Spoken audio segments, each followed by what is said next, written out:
کر رہا ہو یا کوئی مستند عالم دین ہو، ہمیں سب کو غور سے سننا چاہیے، اور خصوصاً ہم دیندار طبقے کو کسی کے لیے رول ماڈل بننے کی کوشش کرنی چاہیے۔ لیکن ایمرجنسی اس سے مستثنی ہے، جیسے میں نے کہا ہوتا ہے بہت سے علماء کال اٹینڈ کر لیتے ہیں درمیان میں، تو آپ بدظن بھی نہ ہو، بدگمان بھی نہ ہو، کیونکہ مجبوریاں ہوتی ہیں، بعض اوقات کرنا پڑتا ہے۔ لیکن بہرحال اگر کوئی ایسی ضروری آپ کی کال نہیں ہے تو میں گزارش کروں گا تھوڑی سی چند باتیں بغور سماعت فرما لیں۔ اور اس سے پہلے کہ میں بیان سٹارٹ کروں، اگر آپ اپنے درمیان میں جگہیں خالی محسوس کریں نا تو اٹھ کر آگے آ جائیں۔ پیچھے والوں کو میں عرض کر رہا ہوں ان سیٹوں کو فل کر دیں آپ برائے مہربانی۔ وجہ اس کی یہ ہے کہ جو لیٹ آئے گا نا وہ پھر خالی جگہ دیکھ کر آگے آئے گا، وہ آپ کو بھی ڈسٹرب کرے گا، ہم لوگ بھی ڈسٹرب ہوتے ہیں۔ تھوڑا تھوڑا آگے آ جائیں، پھر انشاءاللہ میں آپ کی خدمت میں ذکر کرتا ہوں۔ اللہم صلی علی سیدنا و مولانا محمد وعلی آل سیدنا و مولانا محمد وآلہ وبارک وسلم۔ اولاً تو میں علامہ شہباز الحق دامت برکاتہم العالیہ کو مبارکباد پیش کرتا ہوں کہ ماشاءاللہ آپ کی تسلسل سے کاوشوں کا نتیجہ بلکہ کاوشوں کے نتائج سامنے آنا شروع ہوئے ہیں اور پازیٹیو انداز سے آ رہے ہیں۔ اللہ تعالیٰ آپ کو مزید برکت عطا فرمائے، مزید کام میں اخلاص دے، اور آپ کے لیے ان تمام کوششوں کو بہت بڑا ثواب جاریہ بنائے۔ دوسرا، میں تمام طلباء کو مبارکباد پیش کرتا ہوں کہ ماشاءاللہ آپ نے عوامی سطح سے علماء کے درجے تک رسائی حاصل کرنے میں کامیابی حاصل کی ہے، جو بظاہر ایک رسائی ہے۔ میں اس کو بظاہر کا لفظ اس لیے کہتا ہوں کہ حقیقتاً عالم وہ نہیں ہے جس کو عالم کہہ دیا جائے، عالم وہ نہیں ہے جس کو صرف سند مل جائے، بلکہ عالم اس میں فاعل ہے، یہ صفت کا صیغہ ہے، اور صفت کا صیغہ اسی وقت آپ کسی ذات کے لیے بول سکتے ہیں جب اس صفت کے صیغے کا معنی مصدری اس میں پایا جائے۔ ظالم وہ ہے جس میں ظلم پایا جائے گا، عالم وہ ہے جس میں وصف علم موجود ہو۔ علم نہ ہو، عبارت پڑھنی نہیں آتی، بنیادی اصطلاحات ذہن میں نہیں ہیں، فقہی جزئیات کے بارے میں کلام کیا جائے تو واللہ عالم بالصواب کہہ کے جان چھڑائی جائے، یا اس میں علماء کا اختلاف ہے، انشاءاللہ کل دیکھ کے بتاؤں گا، اور وہ کل کبھی نہیں آئے گی، وہ آئے گی میدان معاشر میں پلسرات کے پاس۔ جب اس قسم کی صورتحال ہو تو پھر وہ، اب مجھے افسوس ہوتا ہے عالم ہی نہیں اپنے ساتھ مفتی بھی لکھ دیتے ہیں۔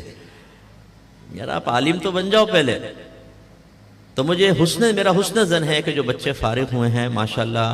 یہ واقعی وصف علم سے متصف ہیں، اور یہ ہمیشہ ہمارے بڑے کہتے آئے ہیں۔ میں مفتی صاحب کا بیان نہیں سن سکا، اگرچہ میں نے گاڑی بہت تیز چلائی اور کوشش کی کہ میں پہنچ جاؤں، حضرت کی 10 بوسی کر لوں، لیکن ماشاءاللہ یہاں پر بھی بعض معاملات ایسے ہوئے کہ میں بر وقت نہیں آ سکا اور مفتی صاحب کے 10 بوسی سے رہ گیا۔ ہمارے بڑے یہی سمجھاتے ہیں، ہم بھی یہ کہتے ہیں، اور آپ سب بھی یہ چیزیں ذہن میں رکھیے کہ درس نظامی اصل میں ایک راستہ دکھانا ہے، منزل تک پہنچانا نہیں ہے، راستہ دکھانا۔ جیسے کوئی ہم سے کہے میں فلاں جگہ جانا چاہتا ہوں، میں کہوں ادھر آؤ، اس راستے سے جائیں، پھر آپ رائٹ پہ مڑیے گا، لیفٹ پہ مڑیے گا، منزل تک پہنچ جائیں۔ اب وہ شخص وہیں بیٹھ جائے اور بولے کہ آپ نے راستہ دکھا دیا تو اب منزل بھی مل ہی جائے گی، تو ہم کیا کہیں گے کہ آپ کو چلنا پڑے گا، جیسا سمجھایا آپ کو چلیں گے، بیچ میں کچھ رکاوٹیں بھی آ سکتی ہیں، انہیں بھی آپ کو عبور کرنا ہوگا، پھر آپ منزل تک پہنچیں گے۔ تو یہ درس نظامی جو ہوتا ہے، عالم کورس جو ہوتا ہے، یہ بنیادی چیزیں ہمیں دے دیتا ہے اور ایک راستہ دکھاتا ہے کہ اب جو ایک علم کے سمندر سے چند قطرات آپ نے حاصل کر لیے، ان کو بنیاد بنا کر اس سمندر کے بڑے حصے کو حاصل کرنا اب آپ کی ذمہ داری ہے۔ اسی لیے ایک طالب علم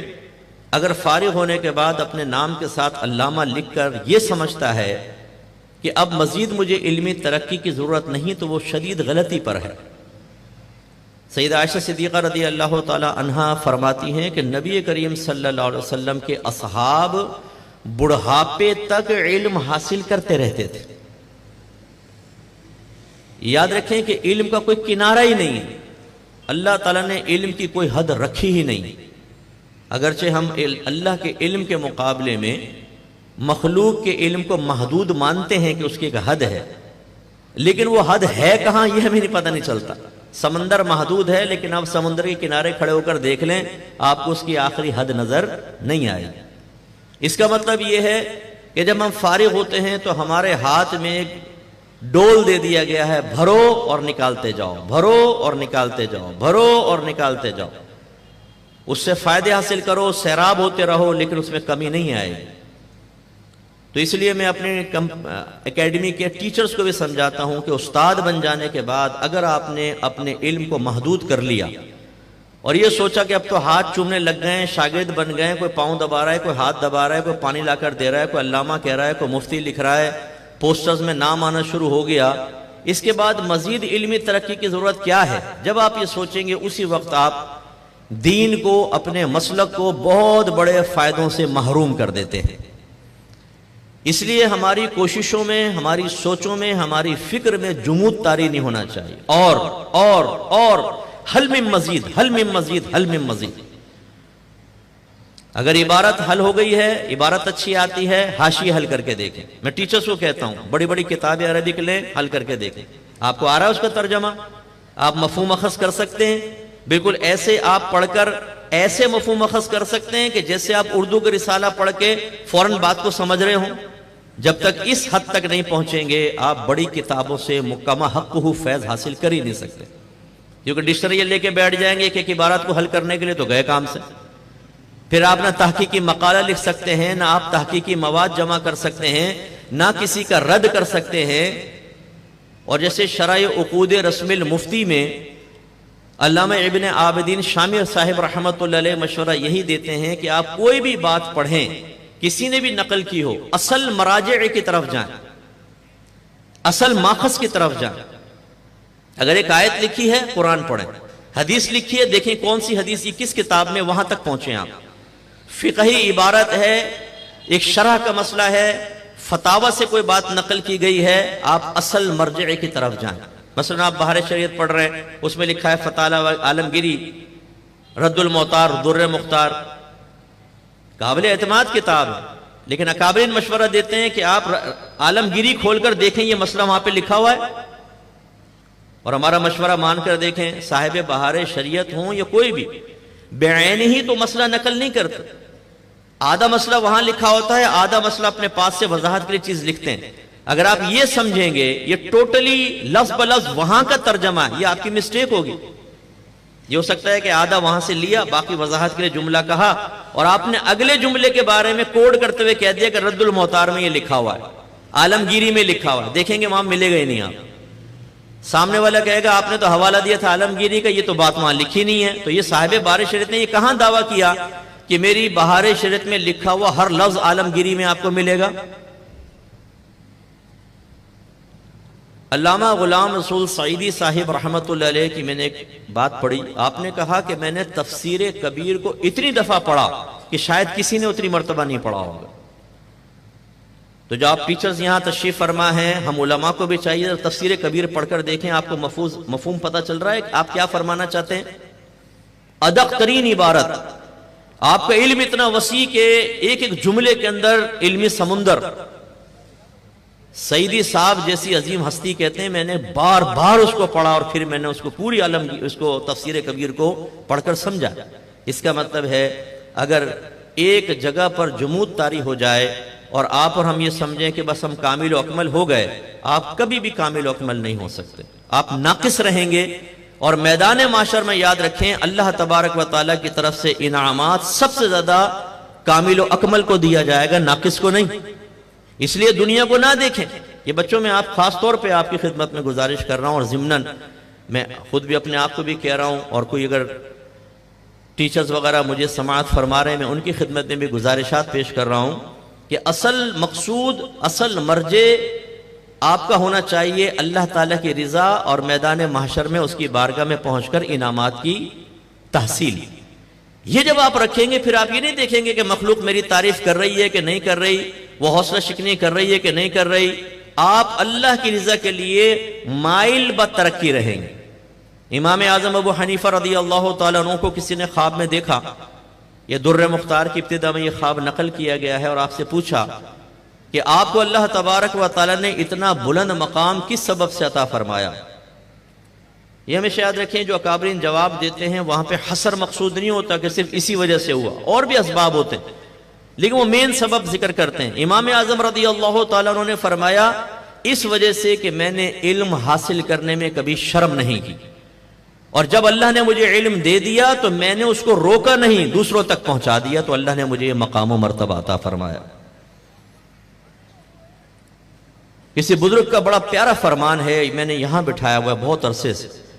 جس نے اپنے فضل و کمال کے یقین کی بنیاد عوام کی رائے پر رکھی وہ کبھی کامل نہیں ہو سکتا۔ تو یہ ہوتا ہے ہمیں یقین کیسے حاصل ہوتا ہے؟ اس نے تعریف کر دی، اس نے کر دی، اس نے کر دی، دو نے کہا بڑا پیارا بیان کیا تھا آپ نے، چار نے آ کر کہا فیس بک پہ آپ کی کلپ سنی تھی، واہ علامہ صاحب آپ نے تو طوفان مچا دیا۔ کبھی بھائی نے فخر نہیں کیا۔ وہ بھائی یار یہ لوگوں کی تعریفیں آپ سوشل میڈیا پہ دیکھ لیں، میڈیا پہ ایک ہر نتھو پتو بیٹھا ہوا اور نیچے اس کے کمنٹس پڑھ لیں، آپ امت کے مسیحا ہیں، آپ ہیں تو حضور سب کچھ ہے، ماشاءاللہ جی کیا بیان کیا، اور سنے تو بیان ہی غلط کر رہا ہے، غلط مسئلے، لیکن پبلک ہے۔ اس لیے کبھی بھی اپنے کمال کی بنیاد لوگوں پہ نہ رکھیں کہ اس نے تعریف کر دی، اس نے یہ کہا اچھا کہا، فلاں نے برا کہا تو میں چھوڑ دیتا ہوں کام، اچھا کہا تو حوصلہ افزائی ہوگی، نو، بلکہ حضرت مولا علی کرم اللہ وجہہ الکریم ارشاد فرمایا کرتے تھے، ریاکار کی علامت و پہچان یہ ہے کہ جب تنہائی میں ہوتا ہے تو سست ہوتا ہے، جب لوگوں کے درمیان ہوتا ہے تو چست ہوتا ہے، جب اس کی تعریف کی جائے تو کام کو بڑھا دیتا ہے، اور حوصلہ شکنی کر دی جائے تو کام کو گھٹا دیتا ہے۔ بڑی پیاری شناخت بیان فرمائی، ہر ایک، مجھے بھی، آپ سب کو بھی اپنے آپ کو آئینے میں رکھ کر دیکھیں تو صحیح۔ اور ہمارے یہاں یہ ہو رہا ہے، کوئی بھی اب تنقید کرنے کے لیے تیار نہیں ہے، ایک مثبت اصلاح کرنے کے لیے تیار نہیں ہے کہ میں برا کیوں بنوں۔ ناقص کتابیں لکھی جا رہی ہیں، ناقص اگر بیان ہے ہم اس کو ناراض نہیں کرنا چاہتے۔ واہ واہ، ماشاءاللہ ماشاءاللہ، سبحان اللہ، اللہ قبول فرمائے، بہت پیاری تحریر ہے، یہ کیا کیا آپ نے؟ اگر اس میں نقص ہے تو بتائیں نا کہ نقص ہے۔ میرے استاد محترم مفتی الیاس رضوی صاحب فرماتے ہیں، لوگ مجھے، میں تو لیتا ہی نہیں ہوں، اصرار کرتے ہیں، مسودے دے جاتے ہیں، اور فرماتے ہیں میرا اصول یہ ہے کہ جب تک میں ایک ایک لفظ نہ پڑھ لوں میں اس پہ اپنی رائے نہیں دوں گا۔ میں جھوٹی رائے کیسے دے سکتا ہوں؟ اگرچہ جو علماء کچھ چیز پڑھ کر رائے دے رہے ہیں میں ان کو معذاللہ جھوٹا نہیں کہہ رہا ہوں، ہوتا یہ ٹائم کسی کے پاس نہیں ہوتا، بڑوں کو کتاب پیش کریں نا کہ حضور تقریض دے دیں، وہ پہلا صفحہ کھولیں گے، تھوڑا دیکھا 20 سے آخر سے، پھر وہ تقریض میں لکھتے ہیں کہ فقیر نے کتاب کو چیدہ چیدہ دیکھا، اسے عوام کے لیے بہت بہترین پایا۔ چیدہ چیدہ دیکھ کر پوری کتاب کو عوام کے لیے بہترین قرار دینا پھر حضرت کے خاصہ ہو سکتا ہے، آپ کی عظمت کو سلام ہے، ورنہ کیسے پتہ چلے گا یہ کتاب پبلک کے لیے مفید ہے؟ بیچ میں کوئی کلمہ کفر لکھ تو نہیں دیا گیا۔ ایک صاحب ہیں جو کسی ایک مخصوص ادارے کے تھے، پھر ریٹائر ہو گئے، میں لفظ نہیں کہنا چاہتا ہوں خامخواہ، چلو کوئی بدنامی ہو کچھ ہو، ان صاحب نے کتابیں لکھنا شروع کر دی، مجھے اتنا تھبا بھیج دیا کتابوں کا، کہنے لگے مجھ سے آپ پڑھ کر اپنی تقریر لکھ دیں اس پر، اور اپنا تعارف یوں کرایا کہ میں اصل میں ایک ادارے سے وابستہ تھا، پھر ادارہ کوئی دینی ادارے کی بات نہیں کر رہا ہوں، گورنمنٹ کے اداروں کا تھا، وہ عام آدمی، پھر میں وہاں سے ہٹا تو میں مدینہ منورہ گیا، مجھ پہ غنودگی طاری ہو گئی، نبی کریم صلی اللہ علیہ وسلم میرے خواب میں تشریف لائے اور فرمایا میرے دین اور مسلک کی خدمت کرو، حفاظت تمہارے ذمہ ہے، تم دفاع کرو گے۔